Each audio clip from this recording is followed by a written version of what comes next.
Morning, नमस्कार, सुप्रभात। आज हम सभी लोग कैदी और कोकिला नामक पाठ के दूसरे पैराग्राफ का अध्ययन करेंगे। जैसा आप सभी लोग कल देखे,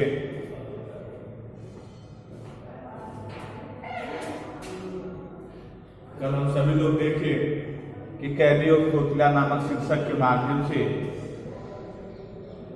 जो भारत 1947 से पहले की जैसी स्थिति थी, उस स्थिति के ऊपर माखनलाल चतुर्वेदी जी ने अपने शब्दों के माध्यम से प्रकाश डालने का प्रयत्न करते हैं और यह बताने का प्रयास करते हैं कि किस तरह से हमारा देश 1947 से पहले स्वतंत्र था और नाना प्रकार के जो हमारे देश के लोगों के द्वारा देश को आज़ाद कराने के लिए प्रयत्न किए जा रहे थे, उनको देशद्रोही या देश में चलने वाली जो क्रांतिकारी व्यवस्थाएं थी, अंग्रेज सरकार उसे उग्रवादी या देशद्रोही की उपमा देते हुए सभी भारतीयों को जेल खाने में कैद करने का प्रबंध करती थी। ऐसे स्थिति में हम देखेंगे कैदी और कोकिला के माध्यम से जो कवि माखनलाल चतुर्वेदी जी सभी भारतीयों में साहस और धैर्य का संचार करते हैं। कोयल अपने आवाज के माध्यम से जेल के सलाखों के पीछे बंद जो भारतीय लोग होते हैं उनके अंदर साहस बढ़ाने का प्रयत्न करती है। ऐसे स्थिति में हम दूसरे पैराग्राफ में हम देखते हैं, कहते हैं कोयल के माध्यम से माखनलाल चतुर्वेदी जी कहने का प्रयत्न करते हैं कि क्यों भूख पड़ी हो। यहाँ से आप दूसरा पैराग्राफ देखेंगे, क्यों भूख पड़ी वेदना बोझ वाली सी, कोकिल बोलो तो क्या झूठा। और इस तरह से वह कहते हैं कि विदुर वैभव सी रखवाली सी, कोकिल बोलो तो क्या हुई बावली। अर्धरात्र की को चीखी, कोकिल बोलो तो किस दावानल। दावानल मतलब होता है जंगल में लगने वाली आग को हम दावानल के नाम से जानते हैं। दावानल जंगल में लगने वाली आग को, यहाँ देखिए दावानल जंगल में लगने वाली आग किस प्रकार की आग होती है। आइए पहले व्याख्या देखें। कवि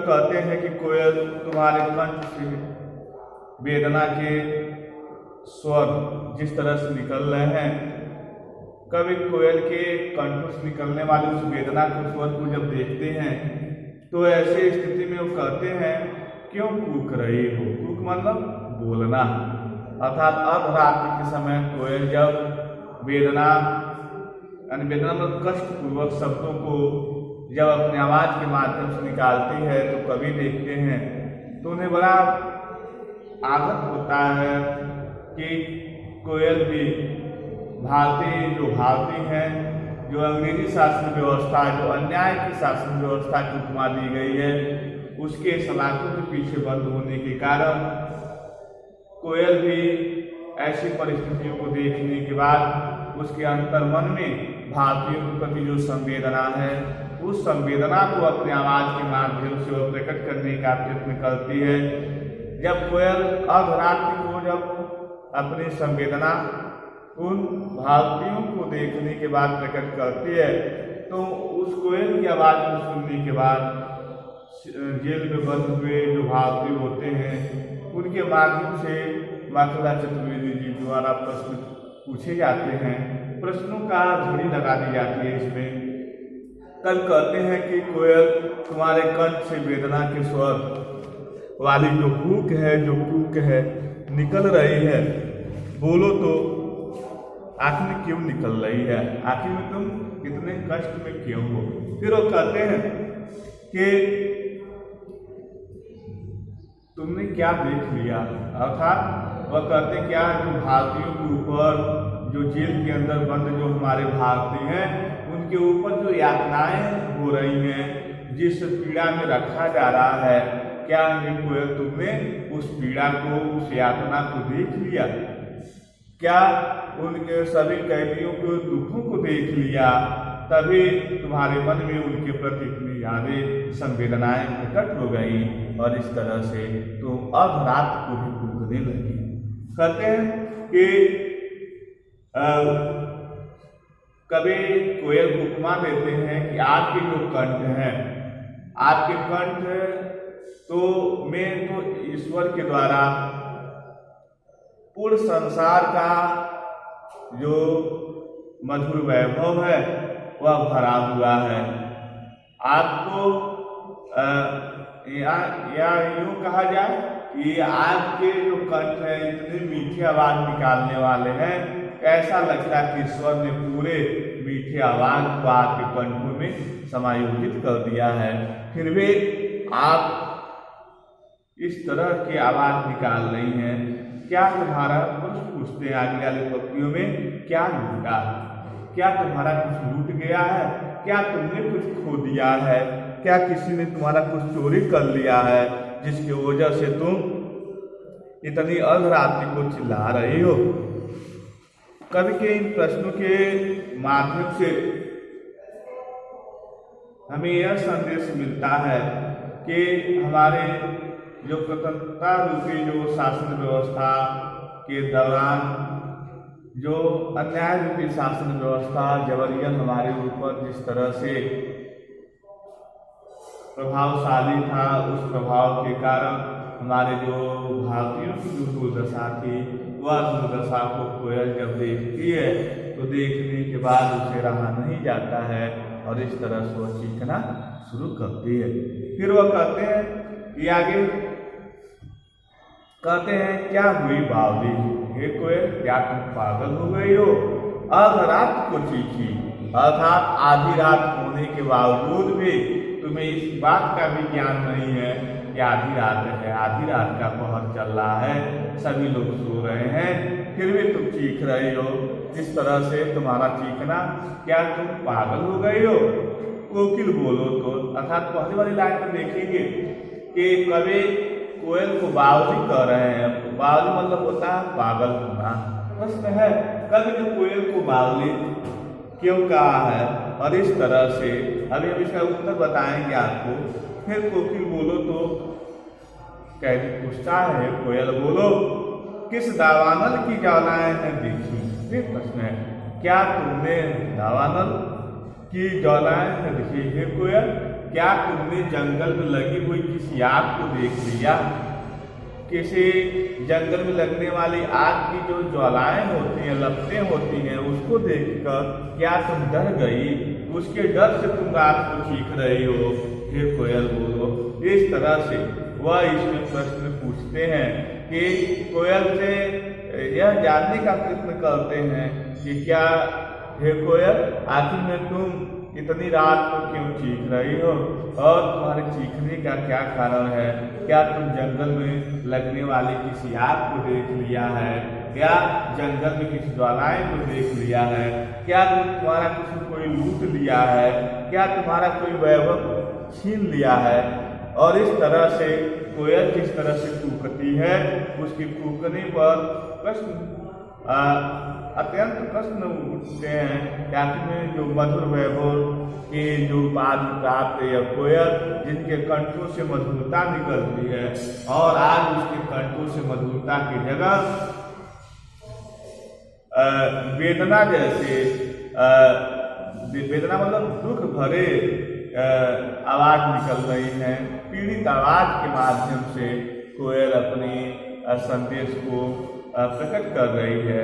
इस तरह से आप देखेंगे इन लाइनों में कवि ने पहला विदुल वैभव से रखवाली इसे कहा गया। पहला प्रश्न होता है विदुल वैभव, ठीक, की रखवाली उपमा अलंकार का प्रयोग किया गया है कि विदुल वैभव से रखवाली। तो यह हम कहेंगे यह कोयल को दिया गया है कि कोयल को विदुल रखवाली से वैभव सा उपमा दिया गया है, क्योंकि कोयल का ही जो कंठ होता है काफी माधुर और सरसता की रक्षा करने वाला होता है, कोयल का जो कंठ होता है उसमें माधुर्य भरा रहता है, सरसता भरा रहता है, जिससे वह अपने आवाज के माध्यम से वह अपने वैभव को स्थापित करती। दूसरे प्रश्न में देखेंगे, कवि ने कोयल की आवाज को हुक हुक कहा है। अब देखिए दूसरे प्रश्न में कोयल की आवाज में दुख, हुक मतलब होता दुख और वेदना, आखिर में कोयल की आवाज को हुक क्यों कहा है? आप देखेंगे जो कोयल होती है, कोयल जो भारतीय होते हैं, भारतीयों को होने वाले अत्याचार, जेल के सलाखों के पीछे जो बंद रहते हैं, उनकी पीड़ा को देख लेती है और देखने के बाद उनके प्रति जो वेदना या दुख उत्पन्न होते हैं, इसीलिए कोयल की आवाज को हुक कहा गया है, क्योंकि कोयल उनके प्रत्यक्ष दुखों को देख लेती है। तीसरा कोयल की कूक में क्या विशेषता है? तो कोयल की जो कूक में विशेषता है वह वेदना की है, दुख की है, सहानुभूति की है। और हम थोड़ा बता रहे हैं आपको, एक किसके लिए कहा गया है? कोयल के लिए। क्यों? क्योंकि कोयल में मधुरता, वैभव,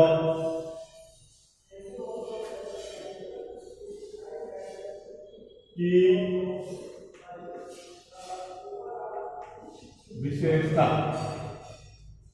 को कहाँ अपने कंठ में धारण की है, अपने कंठ में धारण की है। कवि ने कोयल की आवाज को हुक क्यों कहा है?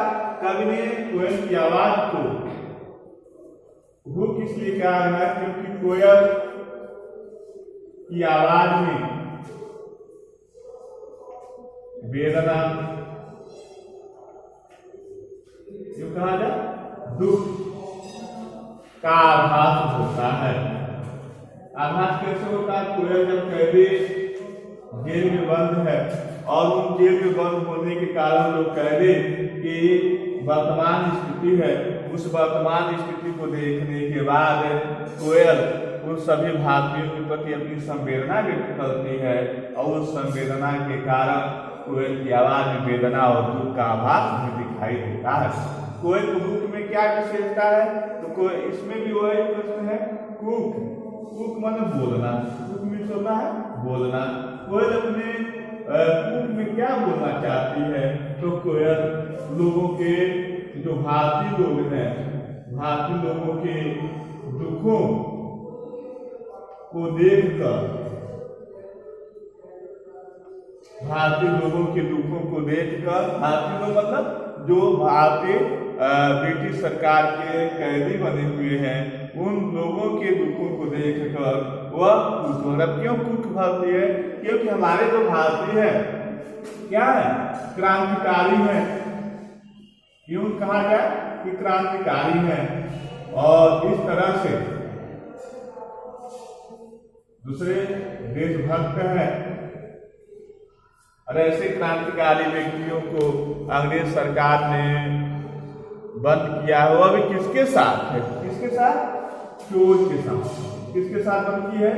चोर के साथ, डाकू के साथ, बटमार, जेब कतरे जो होते हैं, जेब कतरे, ऐसे कुछ मानसिकता वाले व्यक्तियों के साथ जो हमारे देशभक्त होते हैं उनको बंद किए हैं। उनको देखने के बाद इसलिए कैदी के मन में बड़ी पीड़ा होती है। और इस तरह कोयल को बावली क्यों कहा गया है? तो कोयल को बावली, रात में जो कोयल भूकना शुरू करती है, बोलना शुरू करती है, और इस तरह से पूरा उस समय निस्तब्धता होता है, चारों तरफ सभी लोग सोए होते हैं।